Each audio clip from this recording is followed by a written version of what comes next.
Hi, I'm Alex, one of the osteopaths at Physical Balance. I'm sat down with Carolyn, one of our traditional acupuncturists, and we're going to get to know her a little more. So, Carolyn, why don't you tell us a bit about yourself? Okay, I'm Carolyn and I'm an acupuncturist and I'm a mother of a young toddler who's just turned 3, and I live just outside of Basingstoke in Thatcham. It's about half an hour away from the clinic. Nice. Yeah. And how did you get into acupuncture? Right, well, it's been a very long progression throughout my whole life. Yeah. Okay, so I feel like my whole life was kind of preparing me to be an acupuncturist. Yeah. So when I was a child, I was very interested in anything to do with energy or crystals or, you know, the kind of magical side of life. Mm-hmm. And that kind of grew, and the people I met along the way inspired me. I met various mentors in my early 20s, and then I met a guy called the Barefoot Doctor. Yeah. Throughout all this time I was training in different modalities as well, Mm-hmm. and I met a guy called the Barefoot Doctor who's quite a famous acupuncturist. He's written 20 plus best-selling books, and he encouraged me to become an acupuncturist. Yeah. That's what I did. So what were you doing work-wise before then? Have you always worked within this kind of field, or did you do something else beforehand? Work-wise, it was horses. Okay. Yeah, so I had a strong love of horses as a child, and then I did a qualification in equine when I left school. Yeah. Did my A-levels in an equine college, and then I worked in the racing industry for 10 years. And Okay. then alongside that I was learning like massage, Reiki, meditation, Yeah. and then eventually acupuncture, and then phased the horses out and did this full time. Okay, cool. So tell me a little bit about the training that went into you becoming an acupuncturist.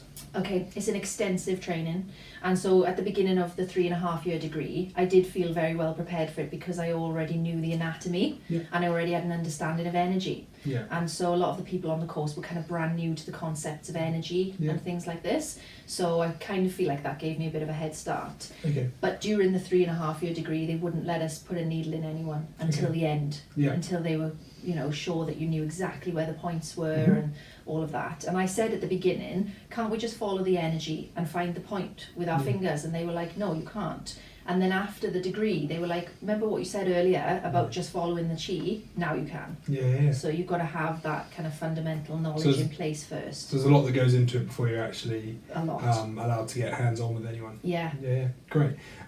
So when did you qualify? In 2015. 2015, great. So what have you done work-wise since then? Obviously you've been with the clinic a year now, maybe just over? It's 18 months. 18 months, great. Yeah. What were you doing before that? Mobile. Okay. I was doing house visits, and I've worked in a few clinics on and off, but you know, always on really good terms with the clinics, just being very flexible. But I've always kind of liked being mobile, but then when I had my little toddler, this works much better for me. Life becomes a little harder. It changes a lot, yeah.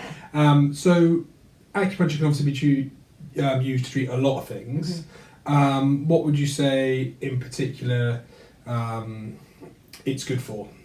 Right, well, I know it's broad. yeah, it's huge, but what we kind of fundamentally believe is living in tune with the seasons. Yeah. So we balance according to the season. Okay. So this season that we're in now is very much hay fever is the prominent thing. So amongst many other things, yeah. And how would you, I'm sure people are interested in, how would you go about treating that? Yeah, so the way we go about treating hay fever is the same as any other ailment. We're looking for the root cause. Yeah. Okay, so we don't chase symptoms. Or sometimes we do, but we mostly look for the root cause. Yeah. So in hay fever, it's an imbalance in the lung and the liver. Okay. And so we're just correcting the imbalance in those organs. Yeah. And then the whole kind of system manifests differently once you've got the root cause. Okay, great.